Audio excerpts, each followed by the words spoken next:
Bismillahirrahmanirrahim. Assalamualaikum warahmatullahi wabarakatuh. Alhamdulillahirabbil alamin wa bihi nasta'in ala umri dunya waddin. Wassalatu wassalamu ala asyrofil anbiya'i wal mursalin wa ala alihi wa sahbihi ajmain. Rabbi shrah li sadri wa yassir li amri wa hlul 'uqdatam min lisani yafqahu qawli. Amma ba'du. Baik, kami dari kelompok 6. Berdiri kami di sini, kami akan menjelaskan mengenai hadis yang ditolak karena cacat pada rawi. Dan diantaranya yaitu selain barokah NIM 045, Fil Ajarah NIM 064, Aisyah Ikrimah NIM 071, Jalan Nur Serami NIM 083.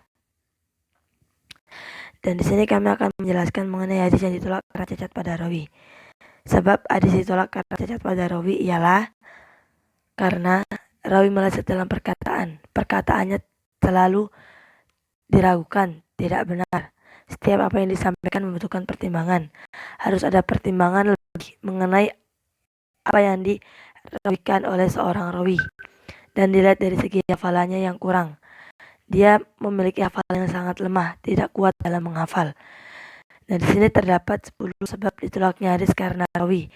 Dan diantaranya 5 dari segi keadilan dan 5 lagi dari segi kedobitan. 5 sebab dari segi keadilan diantaranya kadhib, yaitu berbohong atau dusta. Tuhamatul bil kadhab, dia tertuduh berbohong. Al-fisq, orang-orang fasik. Al-bid'ah, bid'ah. Yang kelima, jahala, yaitu orang-orang jahil atau bodoh. Dan 5 sebab dari segi kedobitan, diantaranya fahsul ghalat, yaitu melakukan kesalahan. Su'ul khifat, susah menghafal. Habis itu ghaflah, yaitu kelalaian. Katatul auham, yaitu banyak kesalahan. Dan mukhalafatul thiqah, yaitu bertentangan. Dan sebab hadis yang ditolak cacat di rawi yaitu kebanyakan dari dia melakukan kebohongan atau kadzab. Di antara macam-macam hadis ditolak karena cacat di rawinya yaitu hadis maudhu, hadis matruk, dan hadis munkar.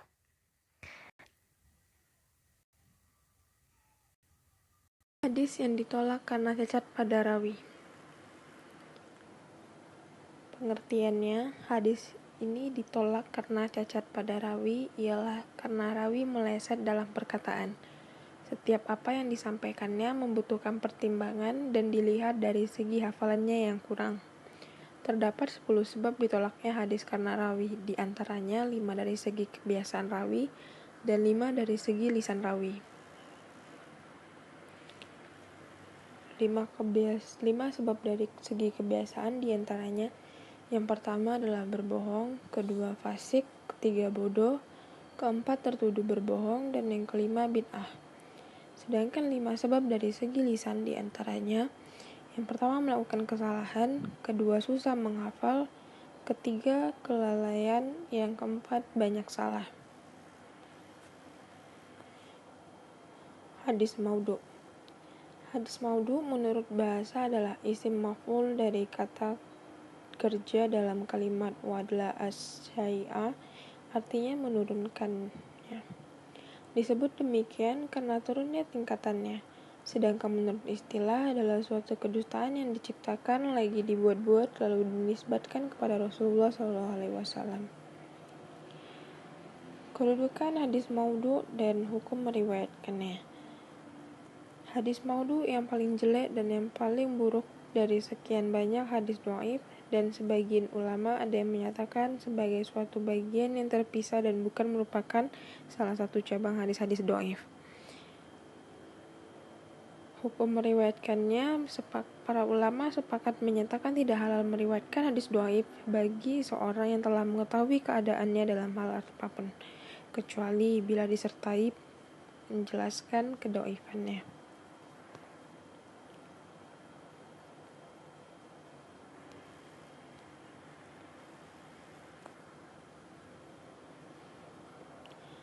Motif pembuatan hadis maudhu dan golongan pembuat untuk hadis maudhu. Yang pertama, untuk mendekatkan diri kepada Allah. Yang kedua, membela suatu mazhab, khususnya mazhab kelompok politik pasca terjadinya fitnah, dan yang paling banyak melakukan kebohongan adalah kelompok Syiah Nafidah. Yang ketiga, mendekatkan diri kepada para penguasa demi menuruti hawa nafsu. Yang keempat, jalan yang dilakukan pembuat hadis maudhu, tokoh-tokoh aliran bid'ah yang dinamakan Karnamiyah 4, membolehkan membuat hadis-hadis palsu dalam hal targhib atau kabar gembira, tarhib dan atau ancaman. Yang kelima, kesalahan sebagian ahli tafsir dalam menyebutkan kesalahan dalam menyebutkan hadis palsu.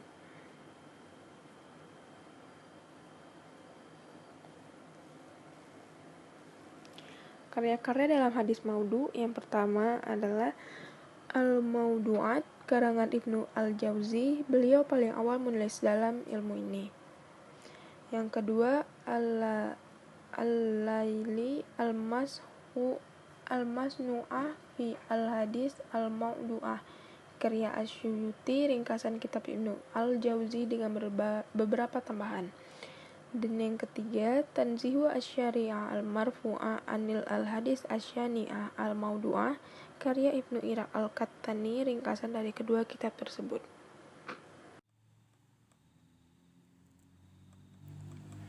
Hadis yang kedua adalah hadis matruk. Menurut bahasa, hadis matruk artinya yang dibuang, ditinggalkan, dan tidak ada gunanya. Sedangkan menurut istilah ilmu al-hadits, hadis matruk adalah hadis yang di dalam sanadnya terdapat seorang perawi yang dituduh berdusta. Ada sebuah riwayat yang mengatakan bahwa hadis matruk adalah hadis yang diriwayatkan oleh seorang perawi yang tertuduh kuat berlaku dusta terhadap hadis yang diriwayatkannya, atau selalu berdusta dalam perkataannya, atau nampak kefasikannya, baik pada perbuatan maupun ucapan, atau orang yang banyak lupa, bahkan banyak keraguannya. Penyebab perawi dituduh berdusta yang pertama adalah hadis itu tidak diriwayatkan kecuali dari jalur dia saja dan bertentangan dengan kaidah umum yang digali oleh para ulama dari nas-nas syar'i.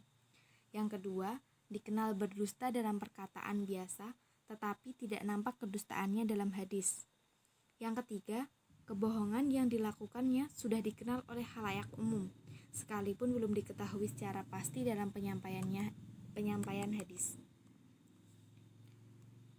Yang selanjutnya, hukum hadis matruk. Hukum hadis matruk tidak boleh dijadikan sebagai hujah karena sangat dhaif. Hadis matruk tidak dibutuhkan dan tidak dapat dibuktikan. Hadis matruk menempati pada urutan kedua setelah hadis maudhu. Selanjutnya adalah perbedaan antara hadis maudhu dan matruk. Jika dalam hadis maudhu adalah seburuk-buruknya tingkatan dhaif, maka hadis matruk berada pada tingkatan berikutnya. Perbedaannya dengan hadis maudhu adalah dalam hadis maudhu seorang perawi dikenal sebagai pembohong dalam hadis atau sebagai pemalsu hadis. Sedangkan dalam hadis matruk adalah perawi yang dikenal dengan kebohongan dalam perkataan sehari-harinya, bukan dalam sebuah hadis. Contoh dari hadis matruk adalah yang artinya dari Nabi Muhammad SAW, beliau bersabda, "Aku adalah pohon dan Fatimah adalah akarnya atau cabangnya, dan Ali adalah sarinya, Hasan dan Husain adalah buahnya, dan Syiah kita adalah daunnya. Pohon itu asalnya dari surga, surgaan. Asalnya, cabangnya, sarinya, daunnya, dan buahnya ada dalam surga." Hadis ini diriwayatkan oleh Ismail bin Ahmad dari Ismail bin Mus'ad dari Hamzah bin Yusuf dari Abu Ahmad bin Adi dari Umar bin Sarnan dari Hasan bin Ali al-Azi dari Abdurrazak dari ayahnya dari Maina bin Abi Maina dari Abdurrahman bin Auf dari Nabi. Dalam sanadnya sendiri di sini terdapat Maina bin Abi Maina. Menurut Yahya bin Ma'in, dia bukanlah seorang sikoh. Menurut Imam Ad-Darukni, dia adalah matruk. Menurut Ibnu Hibban, tidak halal riwayat darinya kecuali sebagai iktibar. Dan tidak halal riwayat dari Hasan bin Ali al-Azi karena dia seorang yang memalsukan hadis. Menurut Ibnu Jauzi, dia telah tertuduh sebagai orang yang berbohong. Dari penilaian para imam ahli di atas terhadap sanadnya bisa kita simpulkan bahwa di atas matruk atau bisa jadi maudhu atau palsu.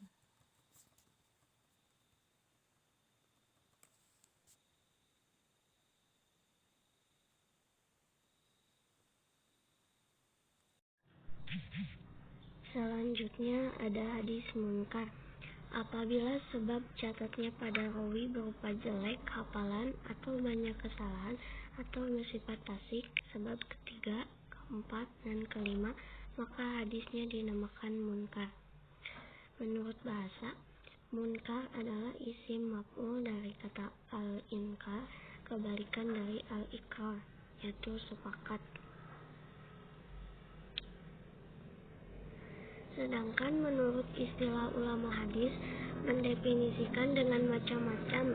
Yang paling terkenal itu ada 2 definisi. Definisi pertama, hadis munkar adalah hadis yang dalam sanadnya terdapat rawi yang sangat jelek hafalannya atau banyak kesalahan atau nampak sifat fasiknya. Dan inilah definisi yang dikemukakan oleh Ibnu Hajar dan juga Imam Baikuni juga memakai definisi ini dalam kitabnya Madlumat. Definisi yang kedua, hadis munkar adalah hadis dhaif yang menyelisihi rawi yang terpercaya. Dan inilah definisi yang dikemukakan oleh Al-Hafiz Ibnu Hajar dan yang dipeganginya. Di dalamnya terdapat tambahan dari definisi yang pertama, yaitu dengan pembatasan bertentangan dengan hadis yang diriwayatkan oleh orang kepercayaan.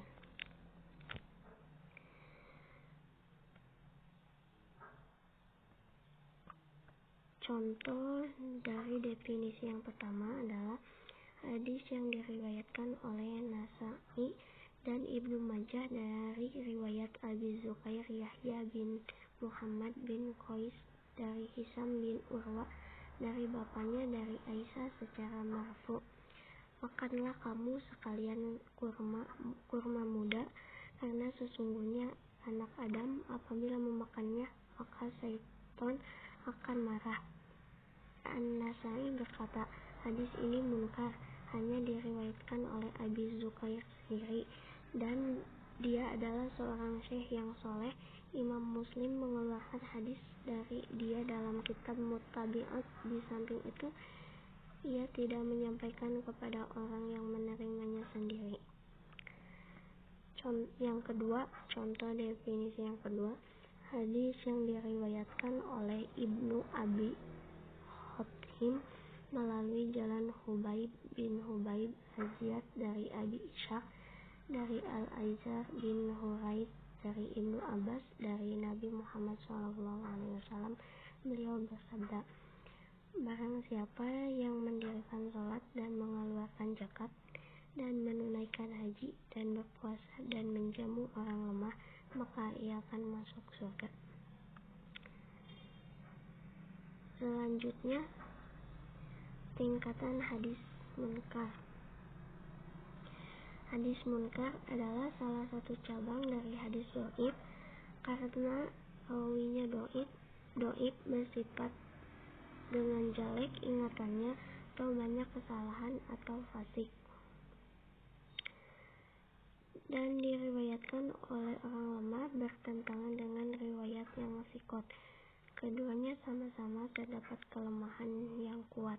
Karena itulah telah kita bahas dalam hadis matruk, dan bahwa tingkatan hadis munkar itu datang sesudah tingkatan hadis matruk dalam hal sangat